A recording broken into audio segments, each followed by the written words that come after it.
How to convert video to audio on iPhone. Let's get started. You'll need to get this app shortcuts. This is the default app in your iPhone device. If you cannot find this app, launch your app store, search for it and download it. Now launch it. Navigate to the library page. Click on this plus option given at the top right. Now click on this option Use Shortcut. Select the option Rename. Type in the name of your choice. I'm gonna give it as Convert to Audio. After you type in that, tap the info eye icon at the bottom. Then toggle on Show in Share Sheet. Tap Done to confirm. Under where it says Images and 18 more, tap that and then tap Clear. Now enable only media, then tap Done. In the search bar at the bottom, type Encode Media. Select the action when it appears.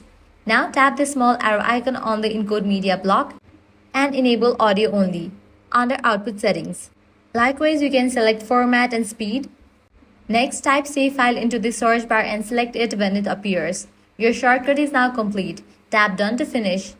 Once the shortcut has been created, you can head back, launch your Photos app, navigate to the video that you want to extract audio from, click on the Share option. Scrolling down, you're going to find the option Convert to Audio. Click on that. Now from the selected video, audio will be extracted and it will be saved to the files. And that's it, you have just converted a video to an audio file, all on your iPhone using shortcuts. If this guide helped you out, do not forget to like, share and subscribe. Thanks for watching.